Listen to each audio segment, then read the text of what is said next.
भारत की future cooperative journey के लिए जरूरी इंसाइट मिलेगी और साथ ही भारत के अनुभवों से ग्लोबल कोऑपरेटिव मूवमेंट को भी 21st सेंचुरी के नए टूल्स मिलेंगे, नई स्पिरिट मिलेगी।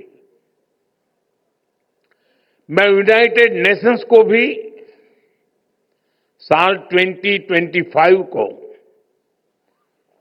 इंटरनेशनल ईयर ऑफ कोऑपरेटिव्स घोषित करने के लिए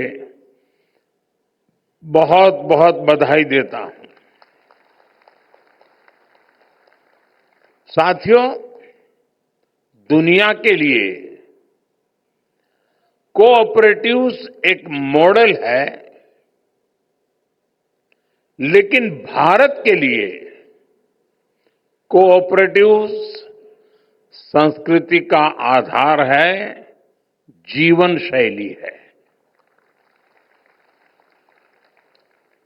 हमारे वेदों ने कहा है, संगच्छध्वम संवदध्वम, यानी हम सब एक साथ चलें, एक जैसे बोल बोले।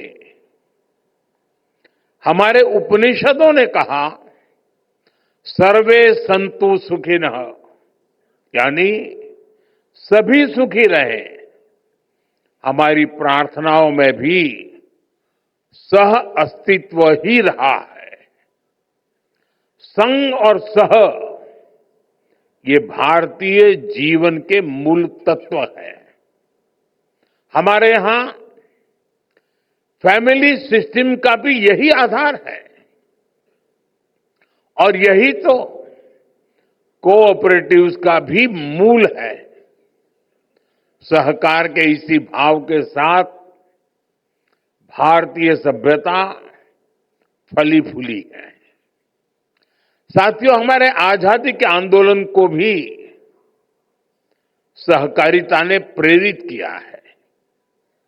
इससे आर्थिक सशक्तिकरण में तो मदद मिली, स्वतंत्रता सेनानियों को एक सामूहिक मंच भी मिला।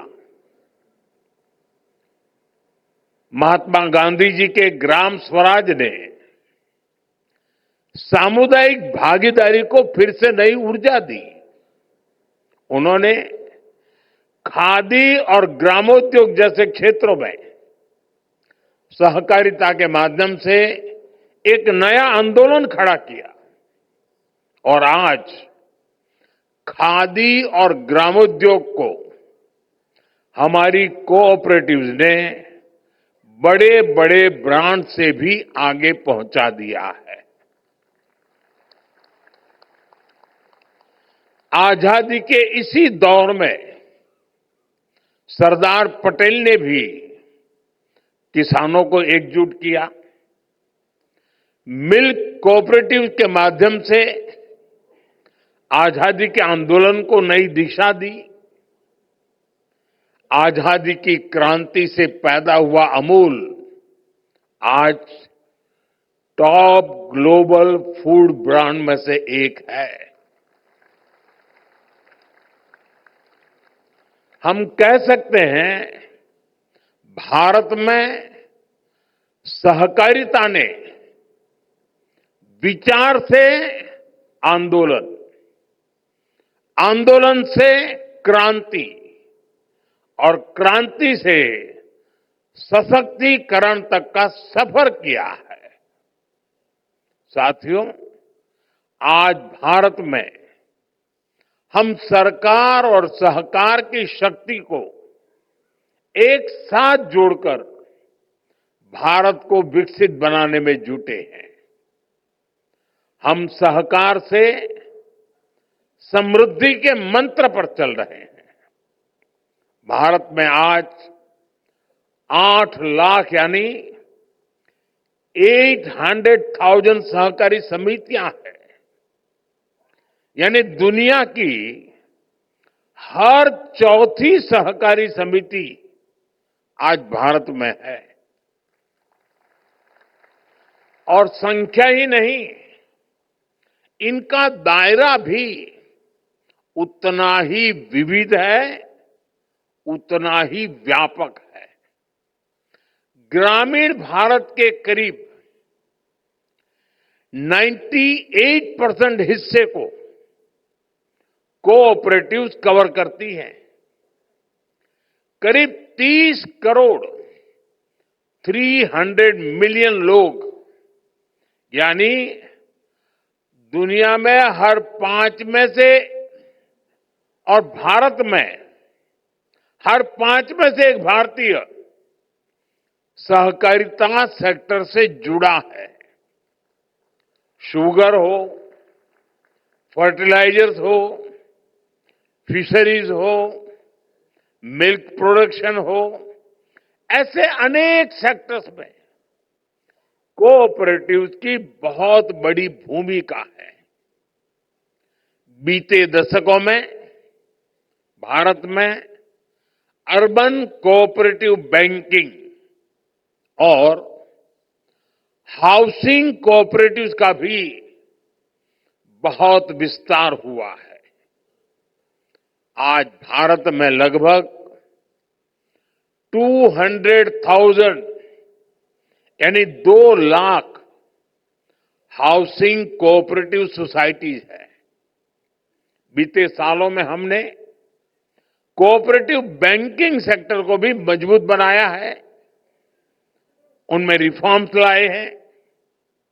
आज देश भर में करीब 12 लाख करोड़ रुपए, 12 ट्रिलियन रुपीज कोऑपरेटिव बैंकों में जमा है।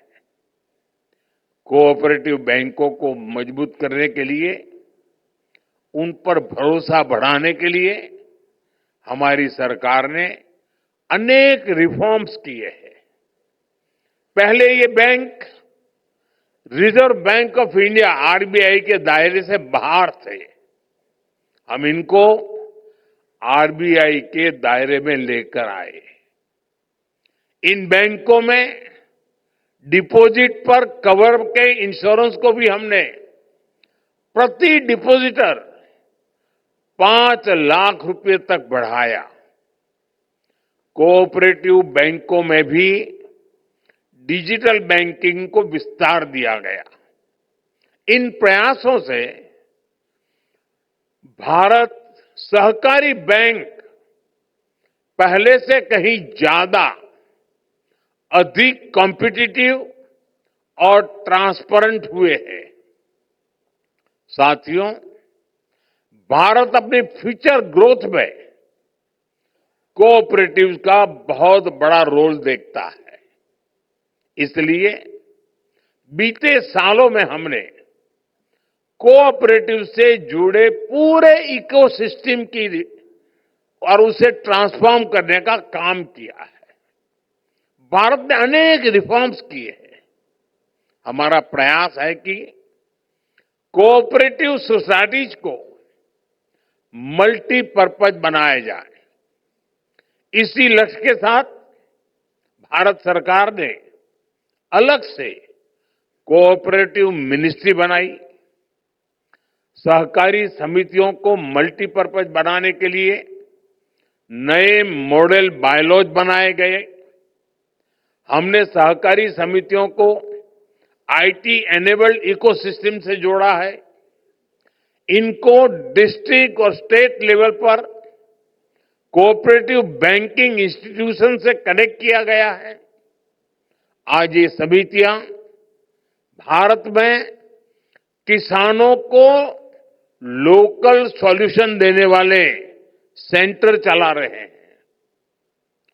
ये सहकारी समितियां पेट्रोल और डीजल के रिटेल आउटलेट चला रही हैं। कई गांवों में ये कोऑपरेटिव सोसाइटीज वाटर मैनेजमेंट का काम भी देख रही है। कई गांवों में कोऑपरेटिव सोसाइटीज सोलर पैनल लगाने का काम कर रही है। वेस्ट टू एनर्जी के मंत्र के साथ आज कोऑपरेटिव सोसाइटीज गोबर धन स्कीम में भी मदद कर रही है।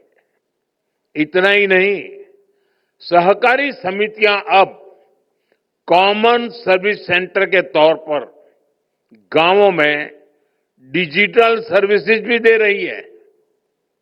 हमारी कोशिश यही है कि कोऑपरेटिव सोसाइटीज ज्यादा से ज्यादा मजबूत बने, इनके मेंबर्स की आय भी बढ़े। साथियों, अब हम 2 लाख ऐसे गांवों में मल्टीपर्पज सहकारी समितियों का गठन कर रहे हैं जहां अभी कोई समिति नहीं है।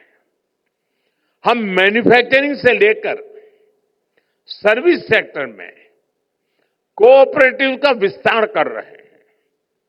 भारत आज कोऑपरेटिव सेक्टर में दुनिया की सबसे बड़ी ग्रेन स्टोरेज स्कीम पर काम कर रहा है।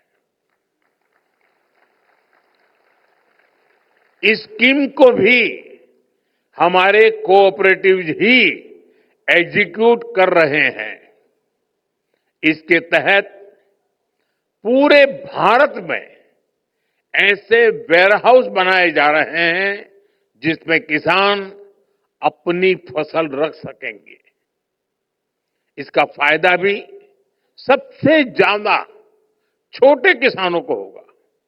साथियों, हम अपने छोटे किसानों को एफपीओज यानी फार्मर प्रोड्यूसर ऑर्गेनाइजेशन के रूप में संगठित कर रहे हैं।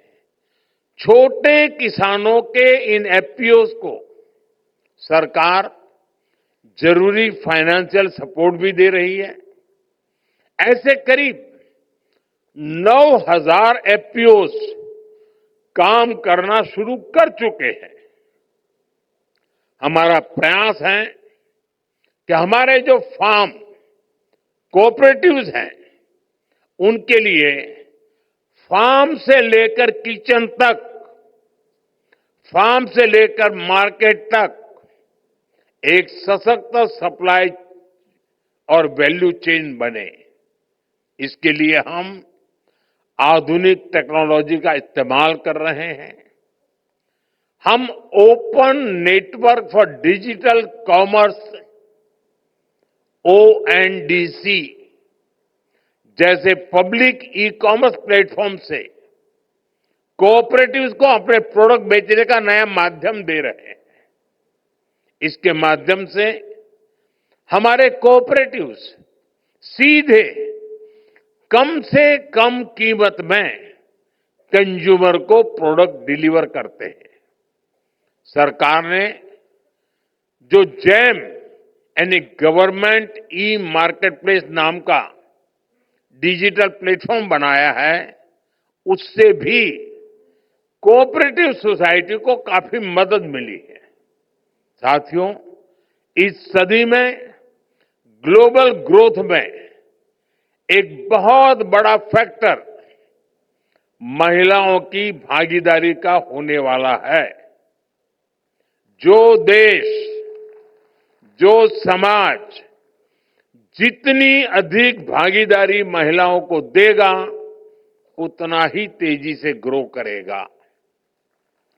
भारत में आज विमेन लेड डेवलपमेंट का दौर है। हम इस पर बहुत फोकस कर रहे हैं और कोऑपरेटिव सेक्टर में भी महिलाओं को बड़ी भूमिका है। आज भारत के कोऑपरेटिव सेक्टर में 60% से ज्यादा भागीदारी महिलाओं की है। महिलाओं के कितने ही कोऑपरेटिव्स आज इस सेक्टर की ताकत बने हुए हैं। साथियों, हमारा प्रयास है कि कोऑपरेटिव्स की मैनेजमेंट भी महिलाओं की भागीदारी उसमें बढ़े। इसके लिए हमने multi state cooperative society act में संशोधन किया है। अब मल्टी स्टेट कोऑपरेटिव सोसाइटी के बोर्ड में वीमेन डायरेक्टर्स का होना जरूरी कर दिया गया है। इतना ही नहीं, सोसाइटीज को और इंक्लूसिव बनाने के लिए वंचित वर्गों के लिए भी रिजर्वेशन की व्यवस्था की गई है। साथियों, आपने सेल्फ हेल्प ग्रुप्स के रूप में भारत के एक बहुत बड़े मूवमेंट के बारे में भी जरूर सुना होगा। विमेन पार्टिसिपेशन से विमेन एम्पावरमेंट का ये बहुत बड़ा आंदोलन है। आज भारत की 10 करोड़ यानी 100 मिलियन महिलाएं सेल्फ हेल्प ग्रुप्स की मेंबर्स हैं। बीते एक दशक में इन सेल्फ हेल्प ग्रुप्स को सरकार ने 9 लाख करोड़ रुपए, इन्हें 9 ट्रिलियन रुपीस का सस्ता लोन दिया है। इससे इन सेल्फ हेल्प ग्रुप्स ने गांवों में बड़ी वेल्थ जनरेट की है। आज दुनिया के कितने ही देशों के लिए ये महिला सशक्तिकरण का बड़ा मॉडल बन सकता है। साथियों, 21वीं सदी में अब समय है कि हम सभी मिलकर अब ग्लोबल कोऑपरेटिव मूवमेंट की दिशा तय करें। हमें एक ऐसे कोलैबोरेटिव फाइनेंशियल मॉडल के बारे में सोचना होगा जो कोऑपरेटिव्स की फाइनेंसिंग को आसान बनाए और ट्रांसपेरेंट बनाए। छोटे और आर्थिक रूप से कमजोर कोऑपरेटिव्स को आगे बढ़ाने के लिए फाइनेंशियल रिसोर्सेज की पूलिंग बहुत जरूरी है। ऐसे शेयर्ड फाइनेंशियल प्लेटफॉर्म्स बड़े प्रोजेक्ट्स की फंडिंग और कोऑपरेटिव्स को लोन देने का माध्यम बन सकते हैं। हमारे कोऑपरेटिव्स भी प्रोक्योरमेंट, प्रोडक्शन और डिस्ट्रीब्यूशन में भागीदारी करके सप्लाई चेन को बेहतर कर सकते हैं। साथियों, आज एक और विषय पर मंथन की आवश्यकता है।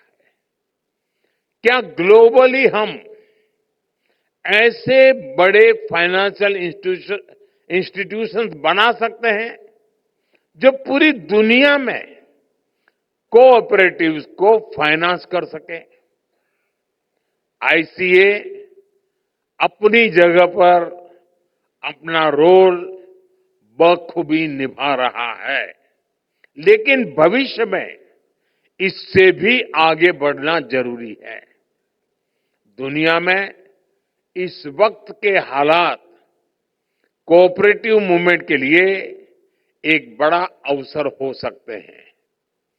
कोऑपरेटिव्स को हमें दुनिया में इंटीग्रिटी और म्यूचुअल रिस्पेक्ट का फ्लैग बैरियर भी बनाना होगा।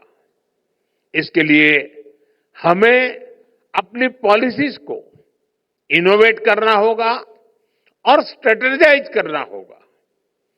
कोऑपरेटिव्स को क्लाइमेट रेजिलिएंट बनाने के लिए उन्हें सर्कुलर इकोनॉमी से जोड़ा जाना चाहिए। कोऑपरेटिव्स में स्टार्टअप्स को हम कैसे बढ़ावा दे सकते हैं, इस पर भी चर्चा जरूरी है, चर्चा की आवश्यकता लगती है। साथियों, भारत का ये मानना है कि कोऑपरेटिव से ग्लोबल कोऑपरेशन को नई ऊर्जा मिल सकती है। विशेष रूप से ग्लोबल साउथ के देशों को जिस प्रकार की ग्रोथ की जरूरत है, उसमें कोऑपरेटिव्स मदद कर सकती है। इसलिए आज कोऑपरेटिव्स के इंटरनेशनल कोलैबोरेशन के लिए हमें नए रास्ते बनाने होंगे, इनोवेशंस करने होंगे और इसमें इस कॉन्फ्रेंस की बहुत बड़ी भूमिका मैं देख रहा हूं। साथियों, भारत आज सबसे तेजी से विकसित होने वाली इकोनॉमी है। हमारा मकसद हाई जीडीपी ग्रोथ के साथ साथ इसका लाभ गरीब से गरीब तक पहुंचाने का भी है। दुनिया के लिए भी ये जरूरी है कि ग्रोथ को ह्यूमन सेंट्रिक नजरिए से देखें। भारत का ये लक्ष्य रहा है कि देश में हो या फिर ग्लोबली, हमारे हर काम में ह्यूमन सेंट्रिक भाव ही प्रबल हो।